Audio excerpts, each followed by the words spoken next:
another story that we are tracking for you.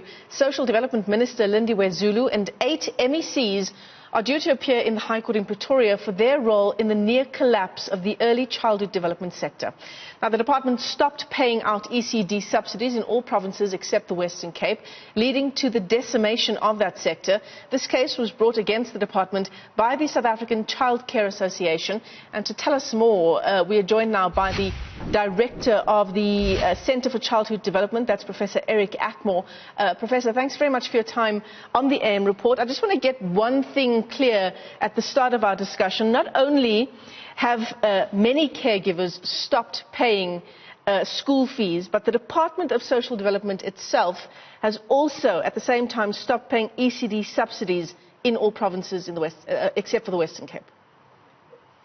Yes, that is correct. This issue has a history. Good morning to your viewers. This issue has a history, and it goes back to when Level 3 was announced. The Department of Social Development refused to allow ECD centres to open, and it took a High Court case to force the minister to open ECD centres.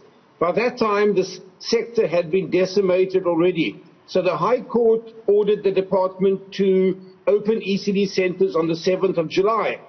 But what the Department of Social Development has done in a very cynical and manipulative manner is to stop ECD subsidies in some provinces and to halve them in others.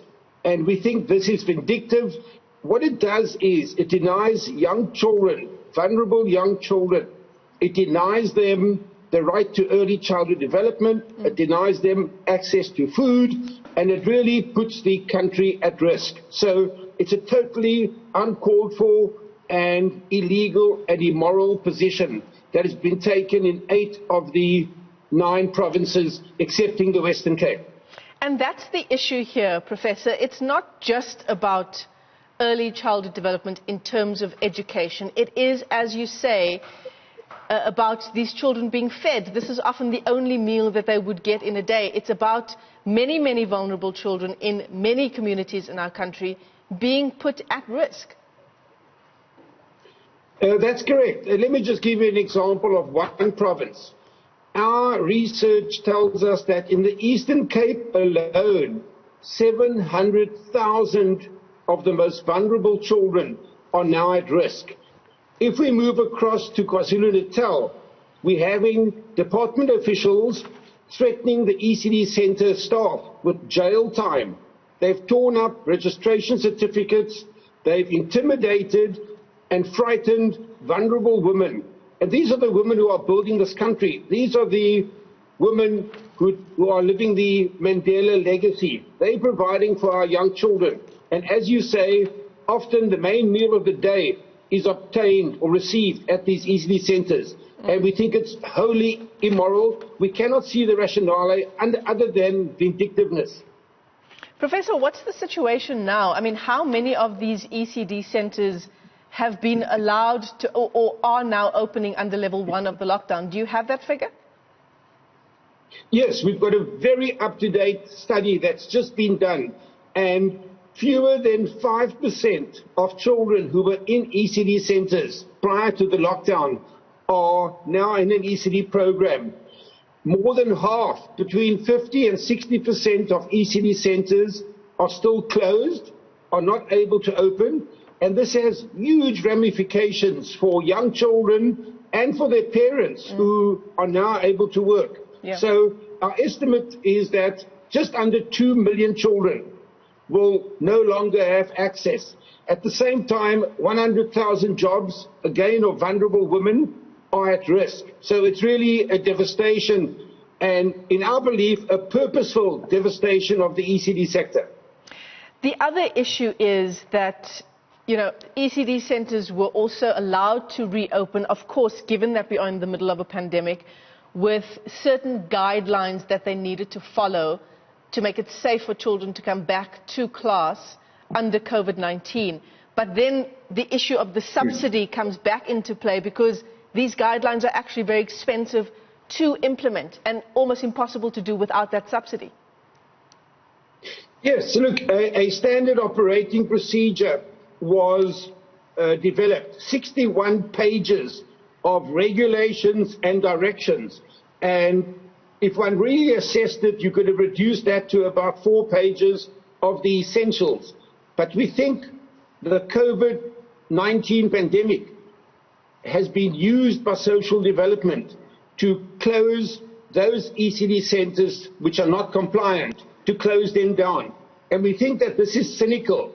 What we want is that the minister orders, or the High Court orders, every single province to reinstate full subsidies and to do it retrospectively as well. That's the only way we're going to get these centers open and young children cared for.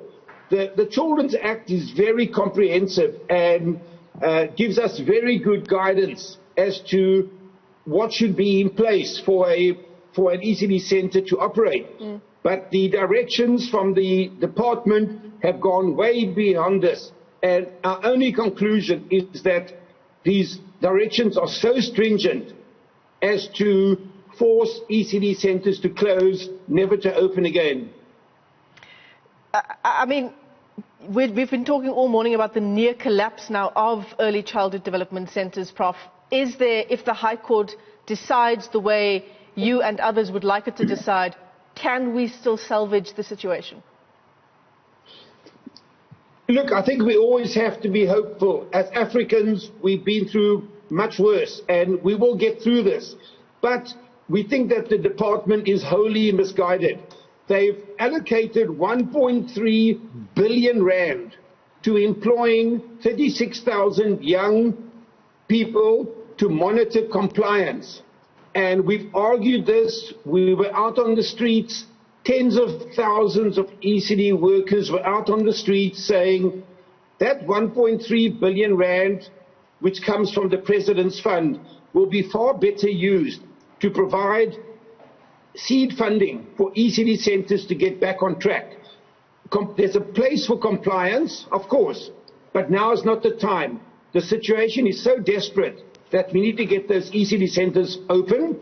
We need to get funding to them so that they can buy the food that young children need. And once we are in a situation of relative normality again, we can then talk about compliance. But one cannot use a pandemic to cynically shut down the Early Childhood Development Center. The Department of Social Development is doing what the apartheid government could not do, and that is traumatic for the ECD Center and for South Africa's children.